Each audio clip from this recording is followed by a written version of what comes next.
My name is Ian Bowen, and I brought in medals, some uniform accoutrements, pictures, and documents of my great-uncle Douglas's service during the First World War. They were gifted to me through Uncle Douglas after he passed on. In August 1914, as tensions rose and Europe teetered on the brink of war, the first of over 600,000 Canadians and Newfoundlanders assembled to join the fight. Of those men and women, 424,000 would travel overseas throughout the First World War to offer multifaceted support to the Allies as Canada's expeditionary force. These volunteers came from all corners of the country, with over 35,000 hailing from Nova Scotia. Though faced with unimaginable perils throughout their service, the Canadian troops proved critically impactful, claiming victory on some of history's most famed battlefields, including Somme, Passchendaele, and Vimy Ridge. In 1919, when Nova Scotians began to arrive back home, many did so with medals, honours and accolades awarded by the very countries they had liberated. We're here with Ian Bowen. I'd like to welcome you to Militaria. Ian, you've brought in some remarkable family artifacts. I was wondering if you could tell us about them. These are the medals and uniform accoutrements of my great-uncle Douglas Wiswell.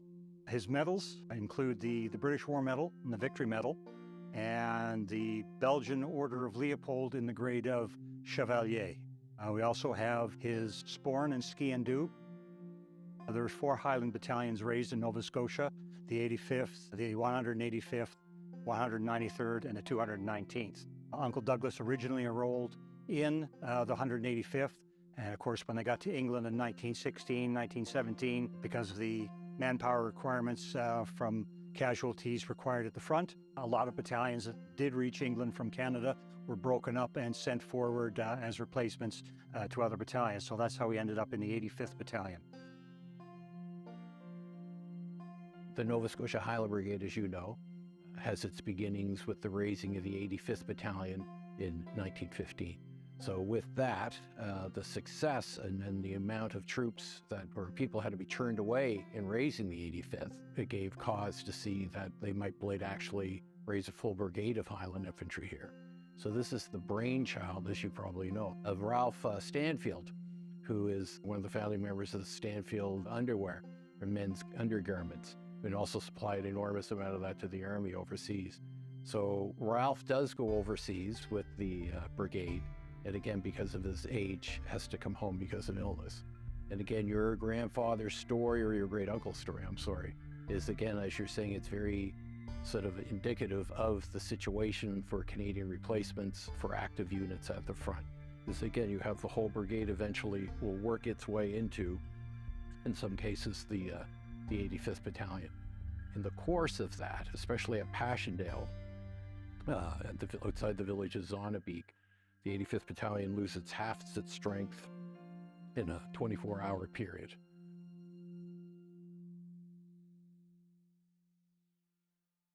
The picture that is below his medals is a souvenir picture postcard done up at the time when the battalion returned to Nova Scotia. Uncle Douglas is carrying the King's colour in that picture as part of the colour party. You're well versed in this, of course, being a collector and a descendant. But for folks at home that might not know it, the photograph here, as you mentioned, is the day that the 85th have arrived back to Halifax. This is, I think, June 7th, 1919. And again, this is the parade of the 85th Battalion on the Halifax Commons, where they'll basically begin the process of returning to civilian life. Your great-uncle is obviously very highly and well regarded by his comrades, and that he is in the color party holding one of the colors. So always a great honor as a representative of an officer and a serving member of the battalion to be part of that. Colors are usually, especially for the infantry, 2 flags. One is known as the battalion colors, that has the battalion crest and motto on it, and the other one is always known as the King's or the Queen's colors. So the colors were always in the center of any battalion line. It's considered from the time they started doing a great honor to be a member of the color party. Historically, when colors were carried in linear combat, like in the 17th, 18th, 19th century, If you're a member of the color party, you also make a heck of a target. Everybody wants to zoom in on those colors. And anybody that you're squaring off with will say, when they can grab your colors or take your colors, that is always like an enormous loss to anyone and a great victory for anyone who actually takes them. Well, Ian, I'd like to thank you on behalf of Militaria for coming in today and sharing your family's story and artifacts with us here on the program and at home. These will no doubt return to a place of honor in your front room when we're done here today. Yes, well, thank you very much for having me. Continue to display them proudly at my home and anytime I go out for collector shows there. And eventually, they'll be passed on to members of my family with as much information as I've been able to gather as possible so that the story and the knowledge doesn't die. Well, it's great. Every man his own historian. Yeah. Rightly so, people feel that war is not a good thing. And I think here in Canada, we can be proud of the fact that we're not an aggressive nation and that we go out throwing our weight around trying to take stuff. Although war is unpleasant, unfortunately, sometimes war does have to happen.